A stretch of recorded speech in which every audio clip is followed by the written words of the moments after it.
ഇത് Ernakulam കളമശ്ശേരിയിലെ medical college വിഭാഗത്തിൻ്റെ അത്യാധുനിക സൗകര്യങ്ങളോട് കൂടിയ സൂപ്പർ സ്പെഷ്യാലിറ്റി ഹോസ്പിറ്റലിൻ്റെ പുതിയ ബ്ലോക്കാണ്. മാർച്ച് 3 ഇന്ന് വൈകിട്ട് നമ്മുടെ ആരോഗ്യമന്ത്രി ശ്രീമതി വീണ ജോർജ് ഔദ്യോഗികമായി ഉദ്ഘാടനം നിർവഹിച്ചിരിക്കുകയാണ്. കൂടുതൽ വിശദാംശങ്ങളിലേക്ക് പോകാം.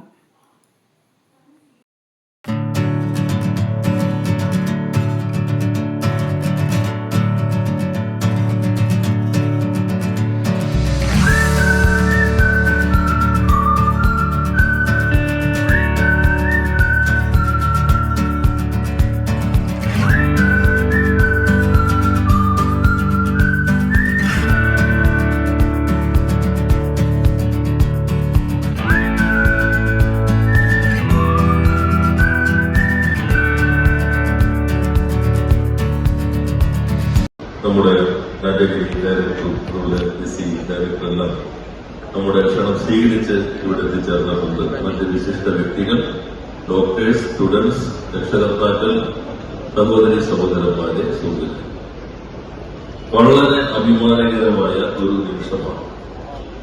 കേരളത്തിലെ പൊതു സംവിധാനത്തിലെ ഏറ്റവും വലിയ ആശുപത്രിയാണ് സൂപ്പർ സ്പെഷ്യാലിറ്റി ബ്ലോക്ക് ഇപ്പോ നാട് മുറിച്ച് പ്രവർത്തനത്തിന് സജ്ജമായിട്ടുള്ളത്.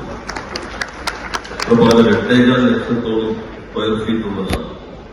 ഒരു മെഡിക്കൽ കോളേജിൽ ഇത്ര വലിയ പ്രൈവറ്റ് ഉണ്ടായിരുന്നില്ല, പക്ഷെ ഇത്രയും വലിയ സംവിധാനം കേരളത്തിലെ ഒരു മെഡിക്കൽ കോളേജിൽ, കേരളത്തിലെ മെഡിക്കൽ കോളേജിൽ ഇല്ല എന്ന് പറഞ്ഞാൽ പിന്നെ ഇന്ത്യയിൽ വേറൊരു മെഡിക്കൽ കോളേജിൽ ഇത്രയും വലിയ സൗകര്യം ഉണ്ടാകില്ല എന്നാണ്. ഇവിടെ ബഹുമാന്യായ ആരോഗ്യവകുപ്പ് മന്ത്രി അവര് 1-ാം തീയതി ആദ്യം ആലോചിച്ചതാണ്. പിന്നെ ആരോഗ്യം നിങ്ങൾക്ക് അറിയാവുന്നതുപോലെ യാത്ര ചെയ്യാൻ ബോധപൂർവമല്ല, പലരുടെയും സഹായത്തോടെ ബുദ്ധിമുട്ടുകൾ സൃഷ്ടിക്കപ്പെട്ടതുകൊണ്ട് ഇങ്ങോട്ട് അന്ന് വരാൻ പറ്റില്ല. 3-ന് കഴിയുമെന്നാണ് ആദ്യം കണക്കാക്കിയത്. അപ്പോൾ യാത്ര ചെയ്യാവുന്ന ഒരു സാഹചര്യം ആയിട്ടില്ല. അപ്പൊ അവര് തന്നെ പറഞ്ഞു, ഇത് ഉദ്ഘാടനം വൈകിക്കല്ല, ഞാൻ തന്നെ ഓൺലൈനിൽ വരാം, ഇവിടെ ബാക്കി കാര്യങ്ങൾ നടക്കട്ടെ എന്നാണ് ബഹുമാന്യായ മന്ത്രി പറഞ്ഞത്. അതിന് ഈ കാര്യങ്ങൾ യാഥാർത്ഥ്യമാക്കുന്നതിൽ വളരെ സജീവമായി നിന്ന ബഹുമാന്യയായ ആരോഗ്യവകുപ്പ് മന്ത്രിക്ക് ഈ നാടിന്റെ പേരിൽ ഞാൻ പ്രത്യേകം പങ്കെടുക്കുന്നു പറയുക. ഇവിടെ നമ്മുടെ ഡോക്ടർ ഇളങ്കോവന്റെ പേരാണ് നമ്മുടെ ഇൻകൽ ചെയർമാൻ. ഇൻകൽ നമുക്കൊരു കൊണ്ടുപോലാണ്. 2 പ്രധാന സ്ഥാപനങ്ങളാണ് ഇവിടെ നിർമ്മാണം അവരുടെ മേൽനോട്ടത്തിൽ ക്യാൻസർ സെന്ററും ഇപ്പോ സൂപ്പർ സ്പെഷ്യാലിറ്റി ബ്ലോക്കും നിർവഹിച്ചിട്ടുണ്ട്. അതുകൊണ്ട് ഇൻകൽ പ്രത്യേകം നന്ദി രേഖപ്പെടുത്തി. ഞാൻ നമ്മുടെ അഡീഷണൽ ചീഫ് സെക്രട്ടറി ഇവിടെ അവതരിപ്പിച്ച കണക്ക് ശ്രദ്ധിക്കുകയാണ്. 11 കോടിയാണ് ഒരു വർഷം കോപ്പി. നമ്മുടെ നാട്ടിലെ വാട്സപ്പ് യൂണിവേഴ്സിറ്റിക്കാരനാണ് പറയാനിടയുള്ളത്. 3 കോടി കൂടുതലല്ലേ കേരളത്തിൽ ജനസംഖ്യയുള്ളൂ, പിന്നെ എങ്ങനെയാ 11 കോടി ഒപ്പി വന്നതായിരിക്കും? അടുത്ത പ്രചാരവേല വരാനിടയുള്ള ഈ 3 കോടി ജനങ്ങൾ ഒരു വർഷം പലതവണ ഒപ്പി വരുമെന്നാണ് ഈ 11 കോടി. ഞാൻ ഇത് പറയാൻ കാരണം വളരെ കൗതുകകരമായ ഒരു വീഡിയോ കാണിക്കട്ടെ. ഞാൻ ഒന്നുകൂടി നോക്കിയത് AI ആണോ അതോ റിയൽ ആണോ നോക്കിയിട്ട് റിയലാണ്. കേരളത്തിലെ ഒരു കേന്ദ്രമന്ത്രിയായിരുന്നയാൾ, വളരെ എഡ്യൂക്കേറ്റഡ് ആയിട്ടുള്ള ഒരാൾ, അദ്ദേഹം പറയുകയാണ്, ഡോക്ടർ വീണ നമ്മുടെ സാന്നിധ്യമുണ്ട് ഇവിടെ, പറയുകയാണ്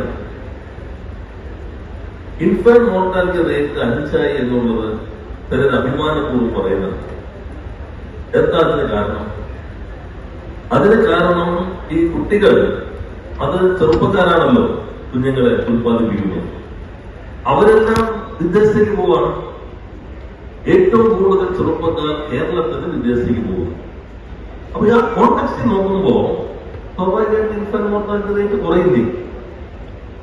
നമ്മളിങ്ങനെ അന്തം വിട്ടിരുന്നു. വളരെ എഡ്യൂക്കേറ്റഡ് ആയിട്ടുള്ള കേന്ദ്രമന്ത്രിയായിട്ടുള്ള ടെക്നോളജിയൊക്കെ നന്നായി ഉപയോഗിക്കുന്ന ഒരു പ്രമുഖ ദേശീയ രാഷ്ട്രീയ നേതാവാണ് ഇത് പറയുന്നത്. 1000 കുഞ്ഞുങ്ങൾ ജനിക്കുമ്പോൾ അതിൽ മരണപ്പെടുന്ന കുഞ്ഞുങ്ങളുടെ എണ്ണമാണ് ഇൻഫാന്റ് മോർട്ടാലിറ്റി റേറ്റ് എന്നുള്ളത് നമ്മൾ സ്കൂളിൽ പഠിക്കുന്ന കുട്ടികൾക്ക് അറിയാം. അതാണ് ഈ 5 നിൽക്കുന്നത്. അതിന് പകരം ജനിക്കുന്ന കുട്ടികളുടെ എണ്ണം കേരളത്തിൽ കുറയുന്നു. ഇതാണ് നമ്മുടെ നാട്ടിലെ നല്ല അറിവും വിദ്യാഭ്യാസമുള്ള ആളുകൾ പോലും പ്രചരിപ്പിക്കുന്നത്. നമ്മുടെ നേട്ടമായി കണ്ട് അംഗീകരിക്കുന്നതിലുള്ള ഒരു താല്പര്യക്കുറവാണ്. അദ്ദേഹത്തെ അറിയാമായിരിക്കും, അറിയില്ലാന്ന് ഞാൻ കരുതുന്നേയില്ല. ഞാൻ രണ്ടും നോക്കിയത് കൊടുക്കുന്നതാണ് നമുക്ക് അറിയാൻ പറ്റും. ഇപ്പൊ നമ്മൾ പറയുന്ന പോലെ തന്നെ അതേപോലെ പറയിപ്പിക്കാൻ പറ്റുന്ന കാലമാണ്. ഇന്ത്യയിൽ ഇത്രയും അധികം പബ്ലിക് സെക്ടർ ഹെൽത്ത് കെയർ സംവിധാനത്തെ ആശ്രയിക്കുന്ന ജനങ്ങൾ മറ്റൊരിടത്തുണ്ടെന്ന് പറയാൻ കഴിയില്ല. OP നോക്കിയപ്പോ ഏകദേശം 35 ലക്ഷത്തോളം OP IP 35 ലക്ഷം. OP നേരത്തെ കുറവായിരുന്നു പോയി. IP 1.25 ലക്ഷത്തോളം സർജറി. ഇത് എന്തുകൊണ്ട് സാധ്യമായി? ഇപ്പോ ഇവിടെ ഇരിക്കുന്ന പല ഡോക്ടേഴ്സ് ഒക്കെ ഉണ്ട്. ഞങ്ങൾ ഹെൽത്ത് പബ്ലിക് ഹെൽത്ത് ഞാൻ MP ആയിരിക്കുമ്പോ ഞാൻ നേരത്തെ പറഞ്ഞു ഡയാലിസിസ് സെന്റർ ആരംഭിക്കാൻ ആലുവ ആശുപത്രി സെലക്ട് ചെയ്തു. ഞങ്ങളും അവിടുത്തെ IMA എല്ലാവരും ചേർന്നിട്ടാണ്. അന്ന് കേരളത്തിലെ മെഡിക്കൽ കോളേജിലല്ലാതെ ഒരിടത്തും ഡയാലിസിസ് ഇല്ല. ജനലാശുപത്രി ഇല്ല, ജില്ലാശുപത്രി ഇല്ല. അന്ന് ഹെൽത്തിന്റെ ചുമതല വഹിച്ചിരുന്ന വളരെ പ്രധാനപ്പെട്ട ഉദ്യോഗസ്ഥരുടെ MP ഇത് തുരുപിടിച്ച് പോകുള്ളൂ. വെറുതെ സാഹസത്വം നിൽക്കണ്ട. അന്നത്തെ മന്ത്രി ശ്രീമതി ടീച്ചറാണ്. അവരുടെ ഇച്ഛാശക്തിയിലാണ് അന്ന് അംഗീകാരം നൽകിയത്. ഇപ്പോ 10-28 മെഷീനുള്ള മികച്ച ഡയാലിസിസ് സെന്ററാണ് ആലുവയിൽ. പിന്നെ ഞങ്ങൾ എറണാകുളത്ത് ആരംഭിച്ചു. അന്നൊരു കാര്യം ഞങ്ങൾ പറഞ്ഞു, ഡയാലിസിസ് സെന്റർ പബ്ലിക് സെക്ടറിൽ തുടങ്ങിയ പ്രൈവറ്റ് റേറ്റ് കൺട്രോൾ ചെയ്യാൻ പറ്റും.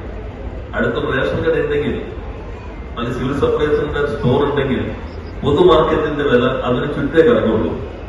ഇപ്പൊ ഡയാലിസിസിന് പൊതുവെ റേറ്റ് കൂടിയിട്ട് പ്രൈവറ്റ് ആശുപത്രികളിലും എല്ലാ താലൂക്ക്. ഞാൻ ഇന്നലെ കോതമംഗലത്ത് 9 ഉദ്ഘാടനമായിരുന്നു. രാവിലെ 5 ഉദ്ഘാടനം തൃശ്ശൂർ, അത് കഴിഞ്ഞ് 9 ഉദ്ഘാടനം കോതമംഗലം. ഒന്നും കല്ലിടലല്ലോ, എല്ലാം ഉദ്ഘാടനം. അതില് കോതമംഗലത്ത് ഡയാലിസിസ് സെന്ററാണ്. എല്ലാ താലൂക്ക് ഹോസ്പിറ്റലിൽ ഇപ്പോ ഡയാലിസിസ് സെന്ററായി. കാത്തിടാം ജനലാശുപത്രിയിൽ കൊണ്ടുവരുമ്പോ തന്നെ ഡോക്ടർക്ക് അന്നത്തെ കാലം ഓർമ്മയുണ്ടാവും. അതുപോലെ നമ്മൾ ഇതാക്കെ കൊണ്ടും MRI കൊണ്ടുവരാമെന്നൊരു അത്ഭുതമായിരുന്നു. ഞങ്ങളൊക്കെ നേരിട്ടാണ് ഈ കമ്പനികളൊക്കെ ചർച്ച ചെയ്ത് പരമാവധി കാശ് കുറച്ച് അന്ന്